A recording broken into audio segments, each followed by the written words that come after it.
ले जाना, इसी तरह से। तो मतलब की बात को समझना चाहिए कि भाई क्या कहा जा रहा, उसका लक्ष्य क्या, उसका काम क्या, उसका मतलब क्या, मकसद क्या है, उद्देश्य उसका क्या।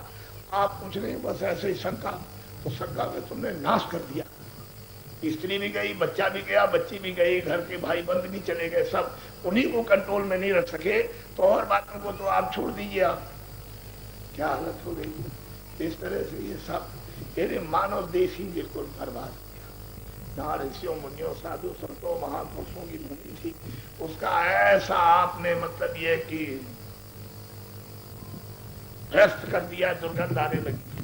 अब उसके लिए अब सब रोना शुरू कर दिया। अब शुरुआत हो गई, तो आपको तो ये मालूम नहीं, लेकिन हम इस मंच पर जो बोलेंगे वो एक भी बात झूठ होने वाली नहीं।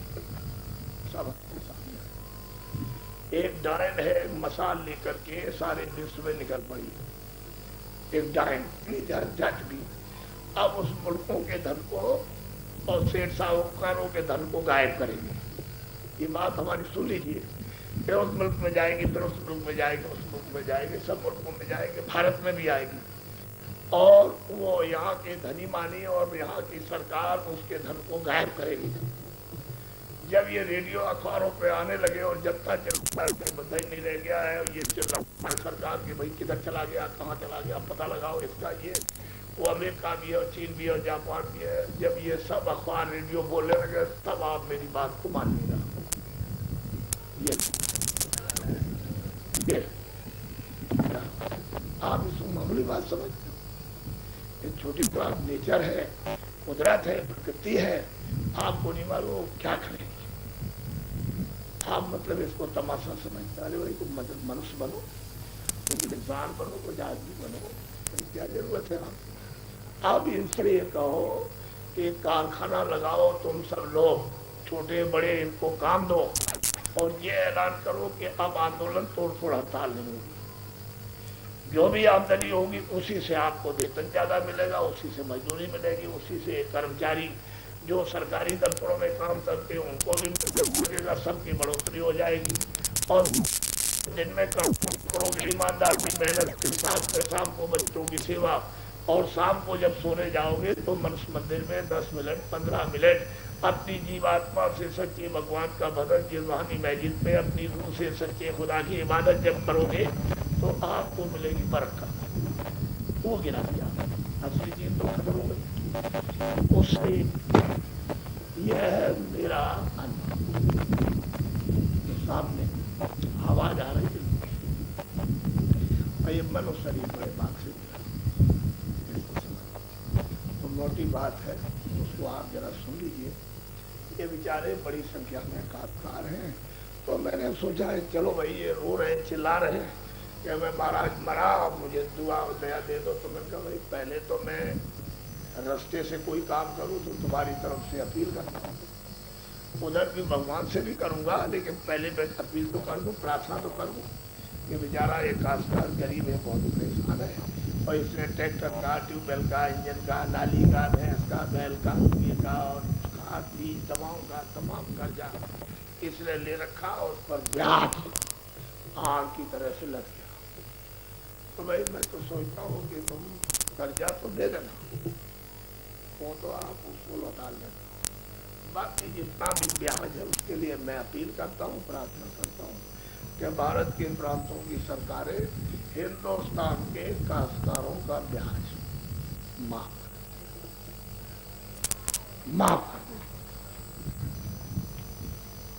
कर दे। क्या माफ कर दे? जोर से क्या माफ कर दे?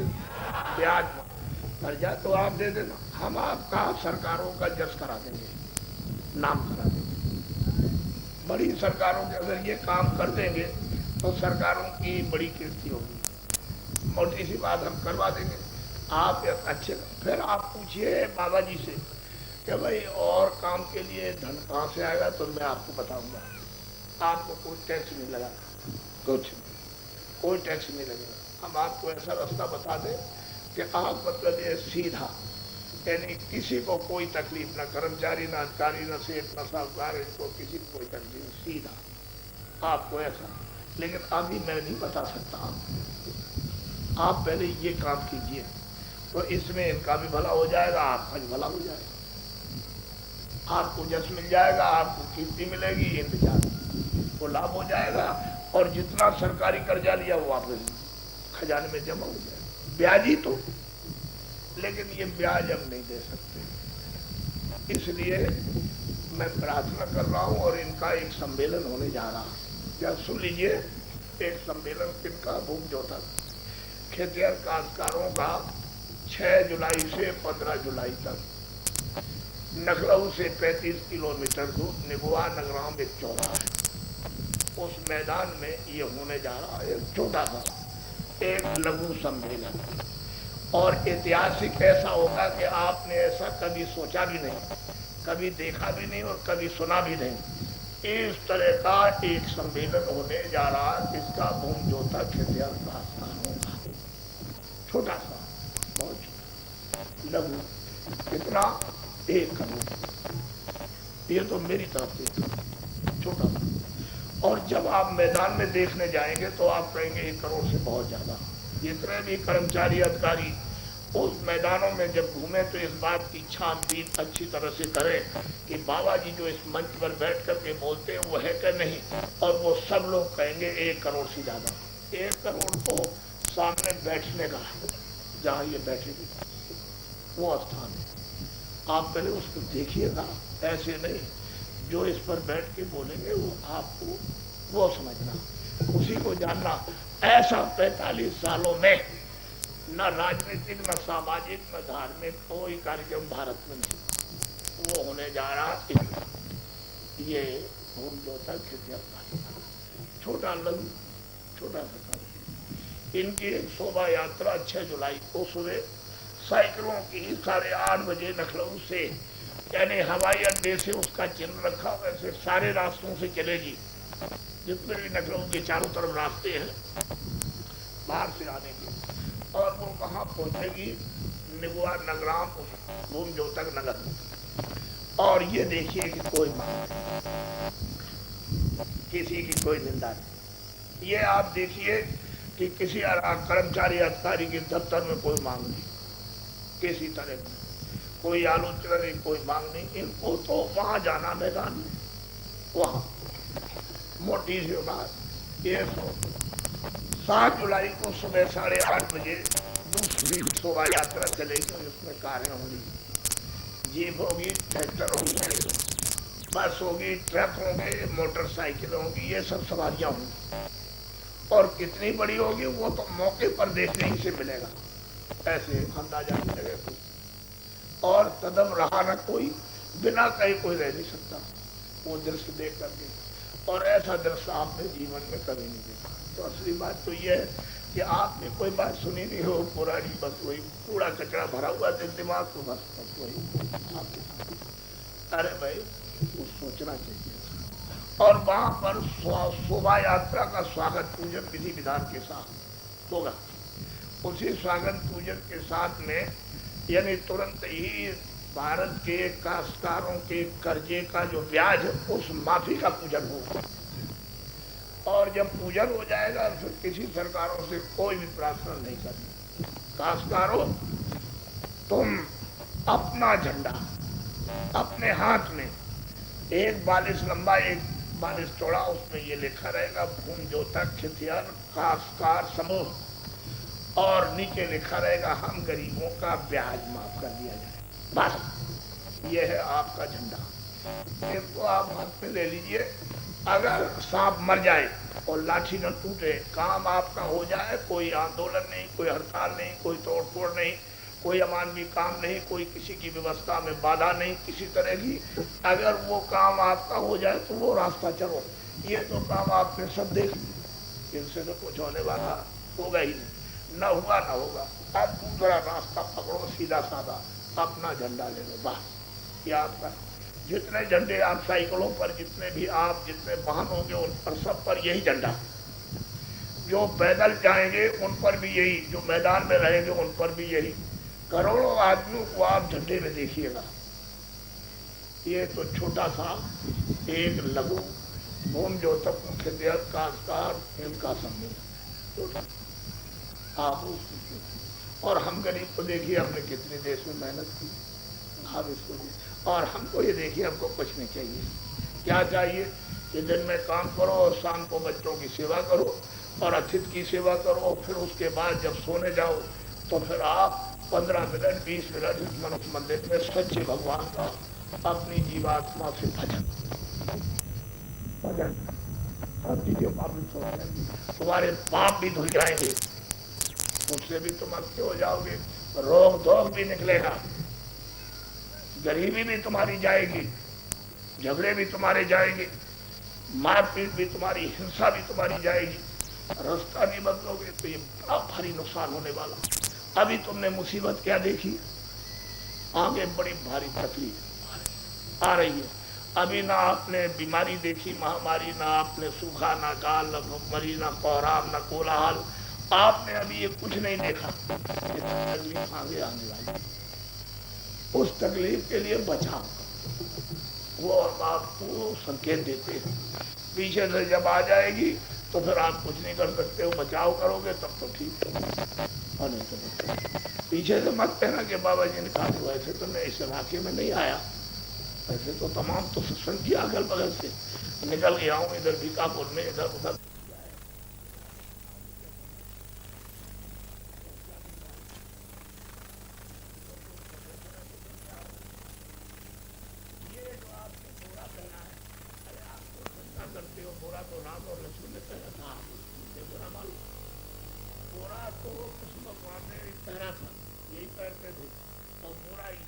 पहनते थे बोरा, मोहम्मद साहब पहनते थे। ये बोरा जो आपके सामने चिन्ह आया, बड़े जासूस हैं ये, चल रहे ये सब चीजों का पता है, छोटी छोटी चीजों का लगा रहे हैं, आपको पता नहीं लगेगा काम कैसे हुआ, सब चीजों में तुमको तकलीफ कैसी है, तुमको ये कैसा, तुमको कैसा, तुमको कैसा, वो कैसा, क्यों रोते हो, क्यों चिल्लाते हो, क्यों बीमारी आ गई, क्यों ऐसा आ गया, क्यों गरीबी आई, ये सब एक चीज की छानबीन कर रहे हैं और तुम कुछ और समझ रहे हो, ये और कुछ नहीं है, बड़े जासूस। इसी तो रावण को जान दिया था कि वो सीता को कहाँ ले गया, तब तो पता चला। ऐसे कैसे मालूम होगा आपको, ये कुछ नहीं मालूम, इसलिए धोखा मत खा जाओ, अपनी बुद्धि का उपयोग सब लोग, अकल को काम में लो, अच्छा रहेगा। और हिंदू मुसलमान सब मिलकर के रहो, मोहब्बत। अरे किसी की जमीन नहीं है, ना तुम्हारा मंदिर, ना तुम्हारी मस्जिद है, ना गंगा, ना तुम्हारा कावा, किसी का नहीं है। जिस्मानी मस्जिद ये उस खुदा ने थोड़े दिन के लिए दी है, इसी की कदर और वक़्त करो। ये मंदिर है, इसकी इज्जत संभाल करके करो और से इस जीवात्मा को जगाकर वापस ले चलो उन दिव्य देशों में, दिव्य लोकों में, जहाँ लोग कोई मरते नहीं, जलमते नहीं, दुख नहीं है, पीड़ा नहीं है, रोग नहीं है, बीमारी नहीं है। अरे जल्दी से ले चलो, इससे जाने का रास्ता है, दूसरे शरीरों से रास्ता नहीं मिलेगा। तो वैसे कहते हो महाराज कुछ नहीं, अरे शरीर जब जिस्म खाली हो जाएगा तेरा आया है कुछ नहीं, बस चला जाएगा, बादशाह था कुछ नहीं। जैसे भगवान ने एक चीटे की तरफ इशारा करके कहा कि कितने दफे चक्रवर्ती राजा को देखो, अब इसकी ये गति है, चीटा हुआ। आपको तो ये कुछ मालूम नहीं भेदभाव, जब ज्ञान प्राप्त होता, आत्मा जागती है, ज्ञान प्राप्त होता है तो त्रिकाल ज्ञान, सतयुग में क्या था, त्रेता में क्या था, द्वापर में क्या है, पहले क्या था, क्या आगे क्या होगा, आप लोग तो वही पड़ेंगे। इसलिए कर्म कर जा, ये मैं ब्याज के हर किसी को देना है, आप इसके लिए कुछ उपाय करो जिससे कि मुजरा हो जाए, चुकता हो जाए, यानी खत्म हो जाए। और नहीं करते हो तो यही जीवात्मा सीधी जा रही है। अरे भाई जब तुम कहते हैं कि तपस्या करो तो माया लुभा लेती है, अरे भाई कुछ ले लो, कुछ ये ले लो, कुछ धन दौलत ले लो, कुछ ऐसा वैसा, कुछ राजपाट ले लो, तो जब मोहित हो गए और बुद्धि का हरण हो गया, फिर अच्छा राजपाट देती है तो राजपाट मिला, फिर भोग होगा, तो सीधा नरक का रास्ता खुल गया। आप उधर क्या जा रहे हो भाई, वो तो मतलब ये है कि तपस्या की राजभोग, उसके बाद सीधा, तो आप पीछे आप भी सीधे नरक हो जाते। अरे आप अपना काम करो, खेती दुकान दफ्तर का, शाम को बच्चों की सेवा करो, ये काम करना चाहिए। और फिर जो समय थोड़ा बहुत बचे, 10-15-20 मिनट उसमें मनुष्य मंदिर है, ये 2400 घंटे देववाणी, आकाशवाणी, ब्रह्मवाणी, 2400 घंटे परमात्मा जीवात्मा को बुला रहा है कि मेरी आवाज को तू सुन ले। लेकिन कान बहरे हो गए, आंख अंधी हो गई तो न देख सकती है न सुन सकती, क्यों? कोई वेदी तो कोई मिला नहीं।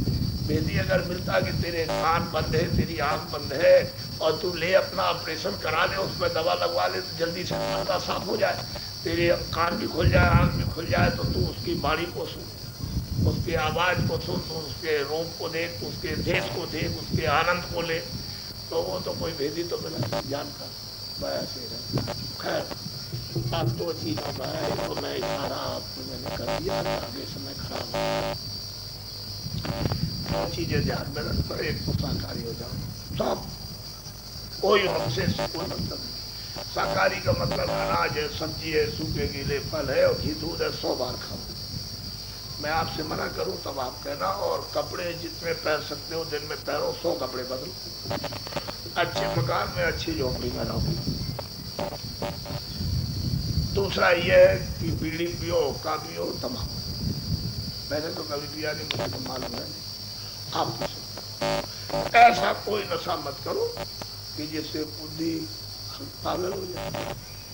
चले जा रहे हो, गड्ढा मिला, पैर पड़ गया, नीचे गिरे, टांग टूट गई, इससे लड़ गया, मर गया, ऐसा नशा न रामायण कहती, न गीता कहती, न महात्मा फकीर, न कुरान कहती। आप उसके बरखिलाफ जब आप काम करोगे तो जीवन तो चौपट हो जाएगा, नष्ट हो जाएगा, आराम तो कभी मिल नहीं सकता, न कभी मिलेगा न मिला। इसलिए ये नशा ऐसा न करो, बुद्धि नाशक, बुद्धि पागल, वो काम पीड़ित आपको कर लीजिए, कौन बनाना। अच्छे कपड़े, अच्छा खाना, अच्छे फल, आप 100 बार खाइए, तो इससे क्या होगा, शाकाहारी से शरीर स्वस्थ रहे, निरोगी रहेगा, और अशुद्ध आहार से शरीर रोगी, अशुद्ध आहार से अशुद्ध बुद्धि, शुद्ध आहार से शुद्ध बुद्धि। समझ लो आप अच्छी तरह से, तो आपके हित के लिए फकीर महात्मा बात करते, अरे बच्चा ये मत करना, ये तेरे लिए बड़ा संकट है, तो रोएगा चिल्लाएगा, कोई तेरी सुनेगा नहीं, तो आप उनकी बात ही नहीं मानते, सुनते ही नहीं हो, उनको अपना ही नहीं समझते हो, तो समझते हो दुश्मन आ गए। लेकिन वो जानते हैं कि पीछे से बाद में जब कोई चारा नहीं रहेगा तब भगेगा कि आप मेरे ऊपर कृपा करो, दया कर दो, दुआ दे दो, आशीर्वाद, भाग भाग करके फिर चक्कर मारते चारों तरफ से। अरे पहले ही से तुम उसकी कदर करो, इज्जत करो, जो कहते हैं उस बात को तो समझ लो, आपको बुरा नहीं करना, अच्छा से अच्छा करो, तो अच्छे काम करने लगो, तो आपका जीवन कितना आनंदित हो, कितना सुखी से हो जाए। लेकिन वो कुछ नहीं, बुद्धि से विचार करो कि ये सब चीजें चाहे जितनी इकट्ठी कर लो, ये शरीर की रक्षा है, साथ ले जाने के लिए नहीं। तो मैं इसी बीच में आपको अमूलक चीज देना चाहता हूँ, अमूलक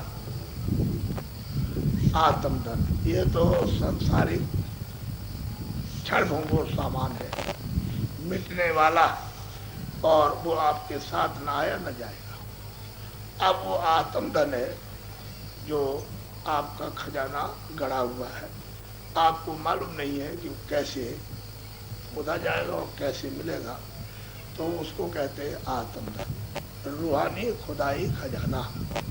जब फकीर और महात्माओं पर मालिक की मेहरबानी दया जब होती है और आदेश होता है कि इन मानव आत्माओं पर, इन जिस्मानी रूहों पर खुदाई खजाने की वर्षा यानी आत्मधन की वर्षा कर दो, तब ये चीज मिलती है। वैसे ये सोने चांदी से खरीदने के नहीं, ये कभी भूल से भी मत सोचना कि हम उस खरीद लेंगे तो हमको मिल जाएगा, तो कृपा दया, तो अमूलक चीज ले लो आप, ये चीज तो मिलेगी नहीं।